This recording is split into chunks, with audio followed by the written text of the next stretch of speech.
Well, hey, all you veterans out there, how you doing this evening? Well, uh, another kink in doing live podcasts. Our guest had to pull out at the last moment, so hey, you get me though. Hey, I hear you out there. I know you're all going, oh, what the hell, man? Shit, dude, what's up? Why do we got to put up with just you tonight? Well, because there's some things we'll discuss, some good things. So let's go ahead and let's get this started, shall we?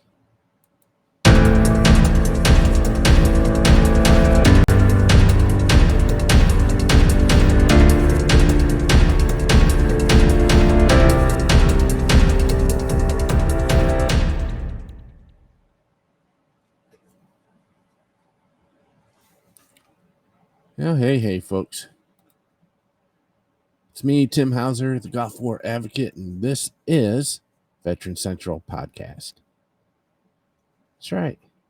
This is where you can learn about all kinds of things related to very many veterans' issues. So, one of the things I want to talk about first is Veterans Day. And so, were you able to get out there and get your free meal? Take advantage of those discounts for being a veteran? I hope so. Some of those restaurants out there, even though they're chain restaurants, they do a pretty good job of giving us a free meal on that day. Some stores, they have some pretty good deals for us as well. Now, even though it was on the 8th in Cleveland, Veterans Assurance Network participated in a Veterans Resource Fair at the Frederick Douglass Community Center in Cleveland. And we had one awesome turnout.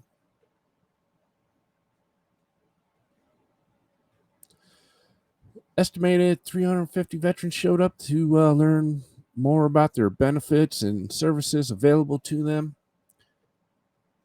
We even had family members of veterans come instead of the veterans. That's one of the things I want to talk to you about. I applaud those family members for showing up to a Veterans Resource Fair to find out how their veteran can get some more services and aid and benefits. We'll discuss that throughout this entire episode. And don't worry, I won't take a whole hour. No, I'm not going to waste your evening tonight, not just me. I'm not worth it. What you all are, that's why I do the show, to get information to you that I think you need. A lot of you respond very favorably, and you appreciate the information I give you. So when these family members showed up to these resource fair, they're like, hey, my veteran was deployed to Afghanistan. Now he's coughing up blood and everything. What should I do? Well, number one, get him to a hospital. Or if they're coughing up blood already, get them to a hospital. Even if they're not coughing up blood and they're just coughing a lot, get them to a doctor. Second, get them in the VA system if they're not already in the VA system. All right? Something tells me they're sick from being exposed to burn pits and other toxins while over in Afghanistan. So that means they'll qualify for the PACT Act, which is right where I sent them. The VA now has a booth at all the resource fairs now on just PACT Act information. So I applaud the VA on this as well. You're finally getting the information out there, and it's not just on your website. You're actually reaching out into the community, and I applaud you, VA, for doing such. And right along with those family members, you went to get the information your veteran needed. Obviously, you're concerned enough and you love your veteran enough to where you took your time to go to this fair to get the information that your veteran needs. Why is it veterans are so stubborn, man? Why are we so stubborn? That's something you probably never know, never learn why, but hey, it is. I'm actually in my counseling meeting today. Yes, that's right. I go to counseling for my PTSD. I get terrible nightmares and stuff, so I go to counseling. And I was seeing the same counselor for an extremely long time.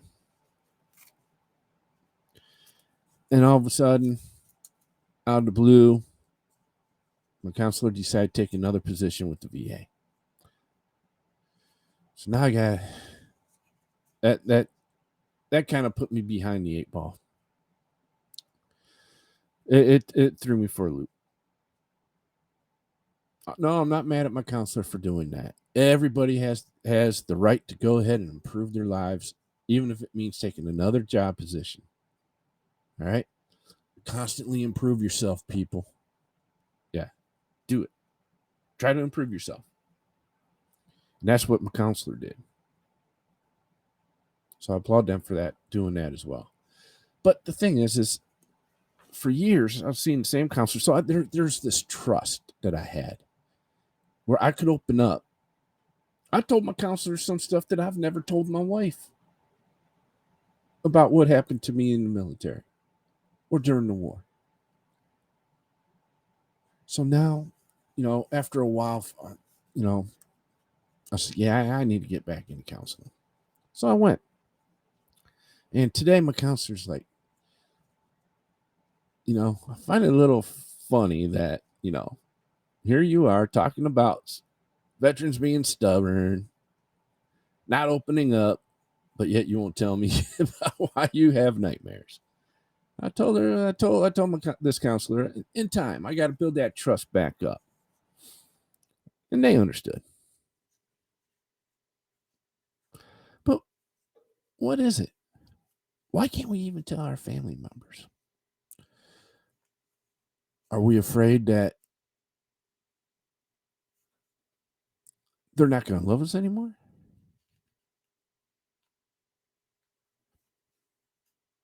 Is it afraid we're going to scare them? Is it, I don't know. But we veterans, we need to start opening up.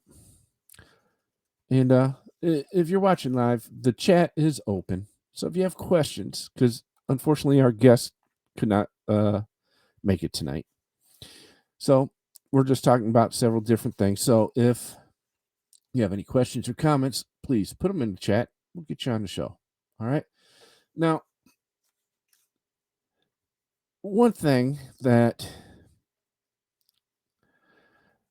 was discussed a lot at the Veterans Assurance Network booth at the Cleveland Veterans Resource Fair was veteran suicide prevention. Because that's one of the things that we're doing is I'm going around giving talks. I've done a lot of talks about the PACT Act at different colleges, round tables, resource fairs, and you all know how I feel about veteran suicide. So we at Veterans Assurance Network want to make sure that we do whatever we can to help save veterans' lives. So on the 11th, the actual Veterans Day, that's exactly what I did. I spoke at a veteran suicide awareness and prevention seminar. And I spoke about veteran suicide. And I opened up the speech with a video. I know you all have seen it. Pickup trucks pulled off to the side of the highway As the cop walks up, there's a veteran on the phone and he's bawling his eyes out. He's crying up a storm. And the cop goes, "What's going on?" You hear the veteran go, "I'm on the crisis line with the VA." I never seen a police officer act so quickly and so positively before. The man did the right things. Started talking to him like a man, not as a police officer, but a man to man. And he was able to get the veteran out of his vehicle and to a safer location on the side of the highway. And this is one thing that about that video that surprises me is the police officer offered to call an ambulance for him to take him to the hospital, which is the right thing to do. But the reason why this is surprising to me is because the response from the veteran. Yeah, I know y'all have seen the video, so I think y'all know what I'm talking about. The veteran's reply was, "I can't afford that."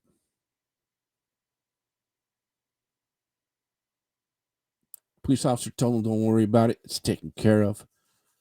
I forget who he said was going to pay for it, but he told the veteran not to worry about it. Let him call that ambulance. Then the video ends. But unfortunately, that happens to a lot of veterans. And this is one of the reasons why I think veteran suicide is on the rise. Yes, it's on the rise again. It's if they're not in the VA system, even if they're in the VA system and they're not service connected, they have you already know we have to pay for our health care. And it's not cheap.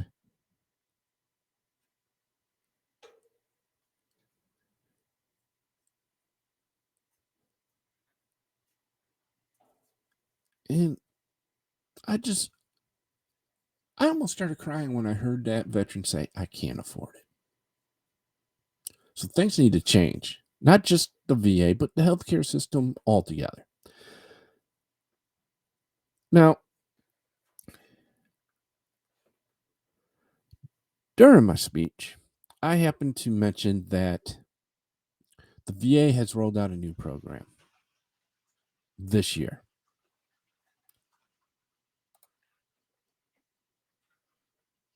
As of January 17th of 2023, veterans in suicidal crisis go to any medical facility in this country and get free emergency health care.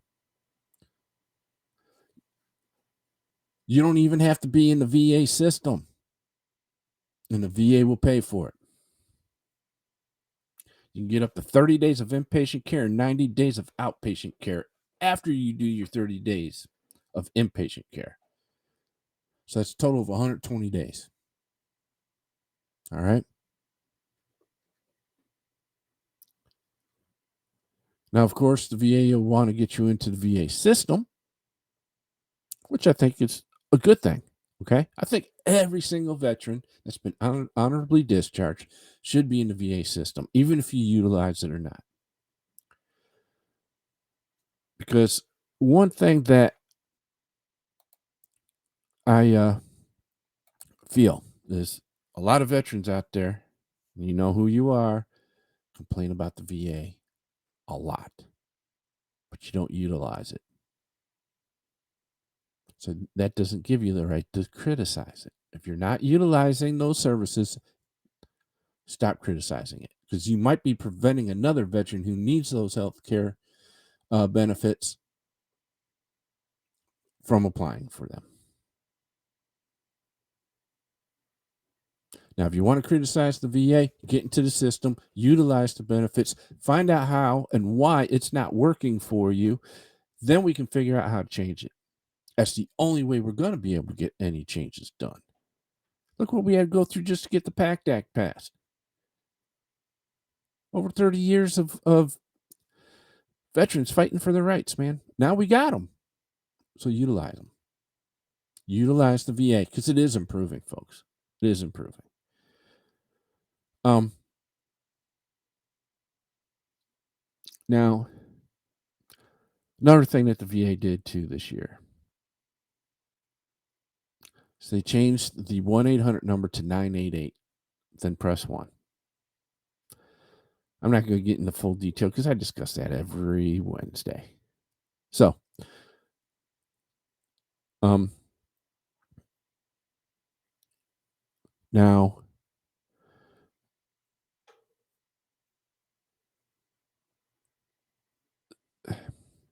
how should I put this?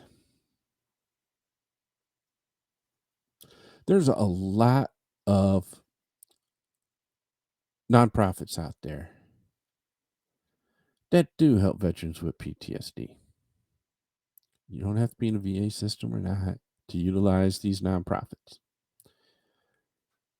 A lot of them are free to veterans. They don't charge you a penny. It's all run on donations. And the thing I'm going to tell you, when you're researching nonprofits to try to find services or aid, go to a website called Charity Navigator. It will tell you exactly how that nonprofit uses the donations that they receive. 3 stars is good. 4 stars is fantastic. Okay, that means almost all the money's going back to veteran services. All right. So another thing you can do too is email Veterans Insurance Network and say, hey, look, I don't know who I could go to. Can you help me out? Because they're building a network of smaller nonprofits. So if you go to one nonprofit and they say, hey, I'm sorry, but we don't have the services you're looking for. So instead of letting you walk out the door, they're going to say, hey, look, we know who can help you. Let us help you get in contact with them.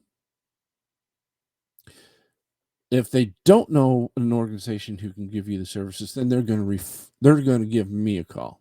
They're going to give the folks at Veterans Insurance Network a call and say, hey, look, this veteran's looking for this type of service. What can you do for them? We will have that information for you. All right. All the services at Veterans Insurance Network are free of charge to veterans and their family members. Because, like I said, when we're going back to this, we're so freaking stubborn, we don't even talk to our spouses about what happened to us. So, spouses can call Veterans Insurance Network too and say, hey, look, my veteran needs this type of service. What can you do for me? They're going to help you. Or if you're a spouse, and say, hey, look, what my husband's going through as a veteran is extremely dramatizing to me. Are there services for spouses of veterans? And you know what? Hell yes, there is. There's some damn good ones out there. Damn good ones. All right. Now, don't want to take up too much more of your time. But this is the official start of Veterans Insurance Network's second annual Christmas Card for Veterans Drive.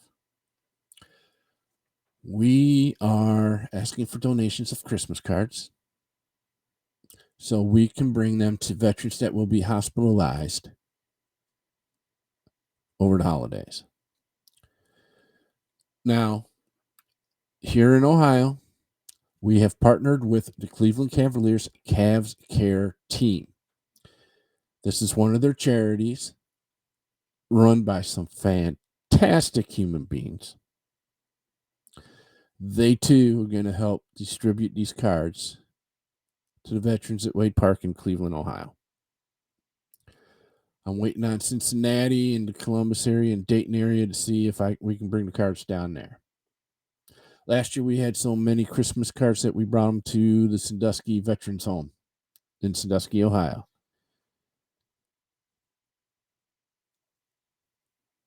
And I'm not talking, let me put you like this, people. I'm going to leave that up there. Put me in a little small screen. We had preschools, kindergartens, Boy Scouts, Girl Scouts, Cub Scouts, Weeblos, Brownies making homemade Christmas cards.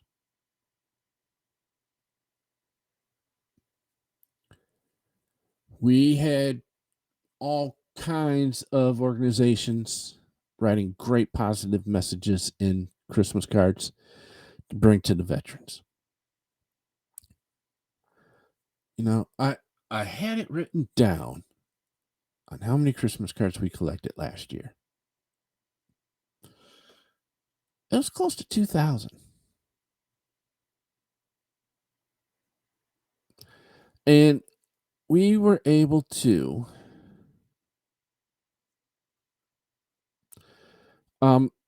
it was estimated that we were able to hand out cards to close to 3,000 veterans between Cleveland Wade Park, also known as Lewis Stokes, and the Ohio Veterans Home in Sandusky, Ohio. This year, we expect to get at least that many Christmas cards. And I'm just waiting on word from the other hospitals here in Ohio on when I can bring those cards in to hand them out to the veterans that are in the hospital. Not only were these veterans very, very happy and excited to get these cards, but so was the crew from the Cavaliers. For some of them, it was the first time they've ever been in a VA hospital.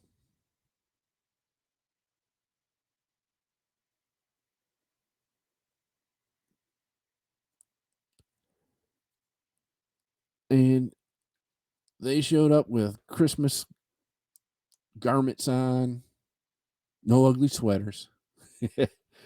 We didn't want to scare the veterans, all right? So no ugly sweaters were worn. But some of them even draped themselves with Christmas lights, battery-operated Christmas lights. It was awesome. I know Lewis Stokes Hospital on their website last year posted pictures. I should have downloaded some off of there, but I didn't. I was too wrapped up in the moment to even think about pictures.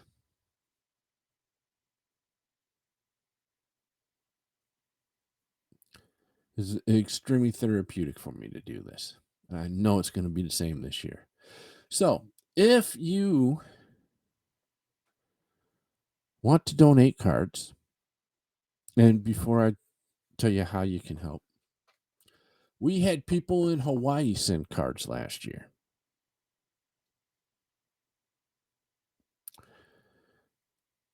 Now, the way you can help is if you want to send cards. Let me see if I can bring up that slide here.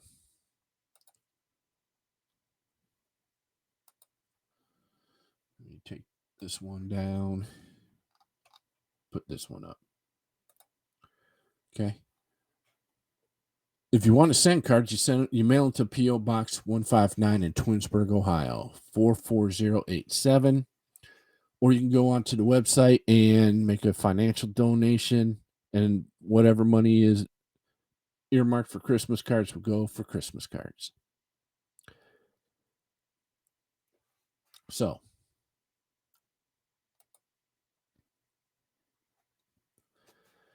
now,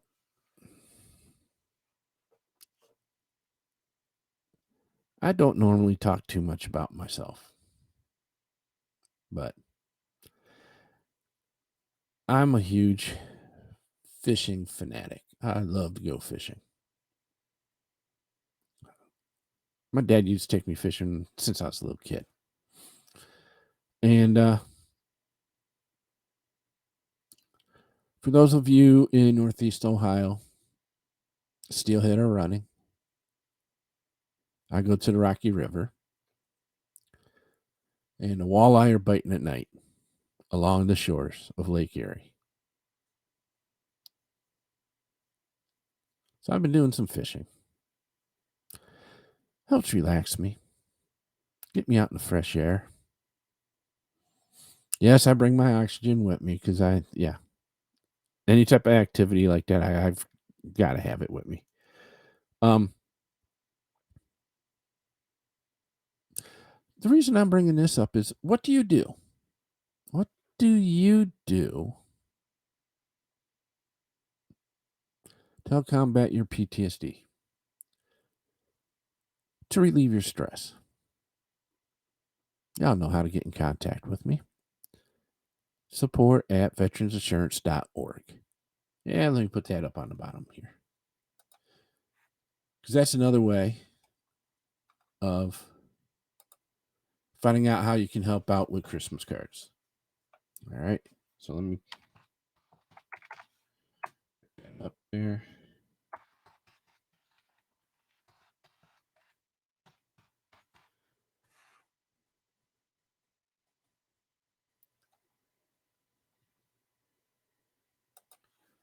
Now, let me change that here.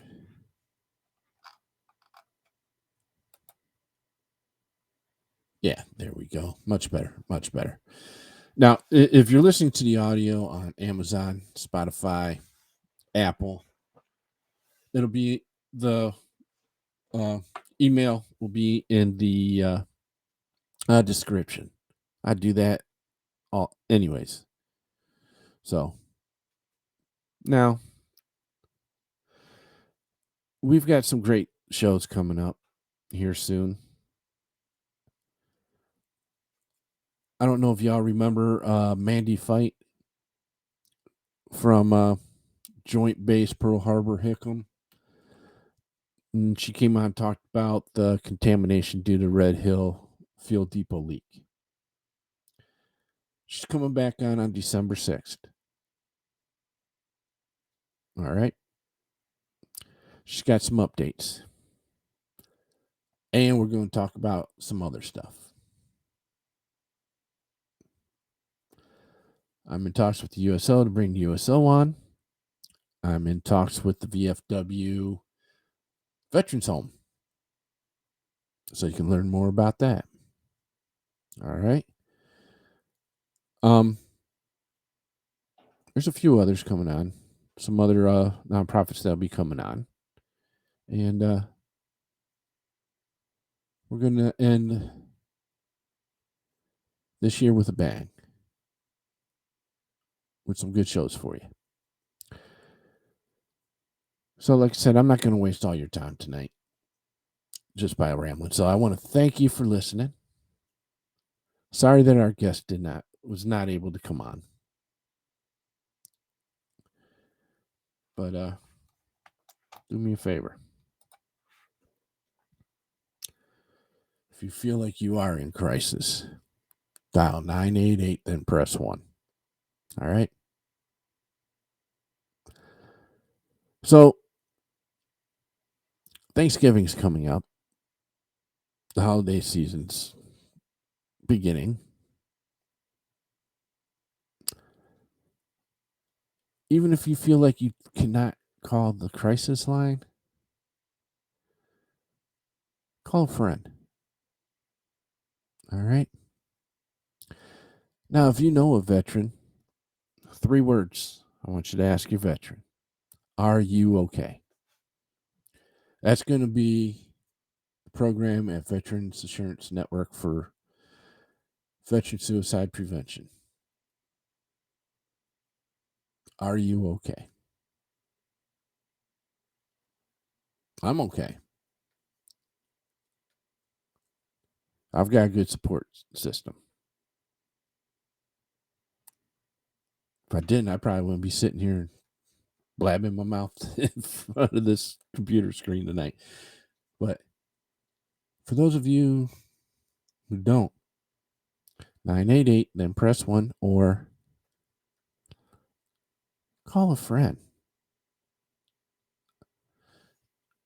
If you don't have any friends, go to your neighbors and say, hey, look, I just need to talk. Say, look, I'm a veteran. I need to talk. If you know a veteran, all you have to do is ask them, are you okay? All right? And I'm going to leave you there tonight. All right. I hope you all had a great Veterans Day. I got a little break this week. Got to get a little breathers in. Last week was hectic with all the speaking engagements and everything. So remember, are you okay? And we'll see you next Wednesday.